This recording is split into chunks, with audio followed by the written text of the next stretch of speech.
आणि याच्यामधनं जो संघ जिंकेल तो रॉक 11 वॉरियर्स या संघासोबत शेवटची मॅच खेळताना आपल्याला पाहायला मिळतील। खरं तर एक मोठी स्पर्धा आपण पाहतोय।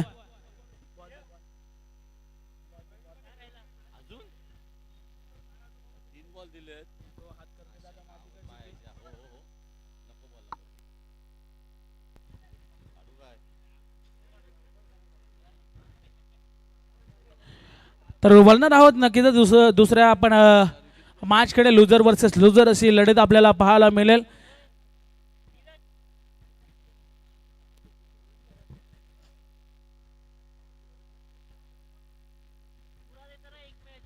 नक्कीच भरपूर मान्यवर देखील आपण पाहतो व्यासपीठावरती। आज दुसरा दिवस आपण पाहतो। दुपारच्या सत्रामध्ये मी पुन्हा एकदा तुमच्या सोबत जोडला जाईल। आपण पाहतोय आपले साथी स्कोरर गुणलेखक संदीपजी भोईर सर, तसेच आमचे साथी समालोचक या ठिकाणी मानस मनोरेला आपण पाहतो। त्यांचा आवाज तुम्ही संपूर्ण कालच्या आणि आजच्या दिवसामध्ये ऐकलात। तसेच आपले PTS लाईव्हच्या माध्यमातून संपूर्ण टीम मात्र खूप सारी मेहनत या ठिकाणी घेते आणि सर्व आयोजक मंडळी आज मात्र या स्पर्धेचा आस्वाद घेत असताना मॅचला होईल सुरुवात। पहिलं षटक फेकण्यासाठी गोलंदाज अमित ठाकूरला आपण पाहतोय। तर स्ट्राईक वरती असेल ओमकार।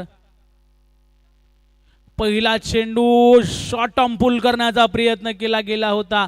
खांद्याचा भरपूर वापर केला अमित ठाकूरनं आणि तदनंतर या ठिकाणी आलाय डॉट बॉल। पहिल्या चेंडूवरती या ठिकाणी जरूर आपण पाहिला तर शॉर्ट बॉल फेकला होता। अतिशय भन्नाट वेगानं मात्र यष्टी रक्षकानं आपलं काम चोख पद्धतीने बजावलंय। आलाय डॉट बॉल। समोर टाकला होता क्रॉस बॅटर खेळण्याचा फटका जरूर या ठिकाणी आपण पाहतोय। बॅट वरती पाहिजे तसा चेंडू येत नाही। आपण जर विचार केला तर मागची मॅच देखील अशीच आपण पाहिली होती। ओमकार होते बॅटिंग करा नक्कीच शेवटच्या षटकापर्यंत तिथे थांबले होते, परंतु पाहिजे ती साथ मात्र सर्व खेळाडूंनी या ठिकाणी दिली नाही।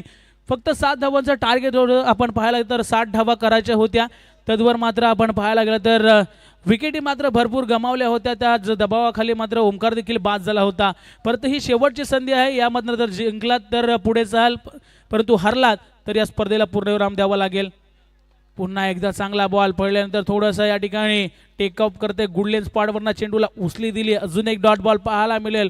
खरं तर अमित ठाकूरला देखील या ठिकाणी कळून चुकलंय। आता जर मॅच आपण हरलो तर या स्पर्धेला मात्र आपल्याला पूर्णविराम द्यावा लागेल। टॉस या ठिकाणी जिंकला आपण पाहतो आणि फिल्डिंग घेतले। फिल्डिंग करत असताना मात्र स्वतः गोलंदाजी करायला आला। चांगली गोलंदाजी आतापर्यंत त्यांनी केले। 3 चेंडू फेकले, 3 चेंडू डॉट। या ठिकाणी पुन्हा एकदा ब्लाइंड स्ट्रोक खेळण्याचा प्रयत्न। अजून एक डॉट बॉल पाहायला मिळेल। लगातार 4 चेंडू डॉट फेकलेत। चांगली गोलंदाजी मॅन्डेटरी पॉवर प्लेचं षटक आहे। धावा येणं गरजेचं होतं या षटकामध्ये, परंतु जेव्हा या ठिकाणी गोलंदाजी करायला नक्कीच अमित ठाकूरला आपण पाहिलं प्रत्येक चेंडूवरती मात्र वेगानं चेंडूला या ठिकाणी डिलिव्हर करतोय आणि कुठेतरी अडचणीला सामोरं जावं लागतोय। ओमकार पाटील या फलंदाजाला पुन्हा एकदा गोलंदाज सज्ज झाला अमित। पुन्हा एकदा ब्लाइंड स्ट्रोक खेळण्याचा फटका या ठिकाणी अक्षरशः फसला। लगातार बार 5 चेंडू डॉट फेकलेत। अफलातून षटक, काय गोलंदाजी! मैदान षटक फेकलं जाईल का? कालच्या दिवसामध्ये आपण जर पाहिलं तर स्वतः कॅप्टन हरेश गावणनं मैदान षटक फेकलं होतं, परंतु अमित ठाकूर मैदान षटक फेकेल का? आणि या स्पर्धेतील दुसरा मैदान षटक। एकदा गोलंदाजी आवडली असेल तर अमित ठाकूर साठी जोरदार टाळ्यांचा वर्ष होऊन जाऊ द्या। अफलातून षटक फेकलं गेलं। पहिला षटक आला निर्धाव। काय गोलंदाजी केल्या! खरं तर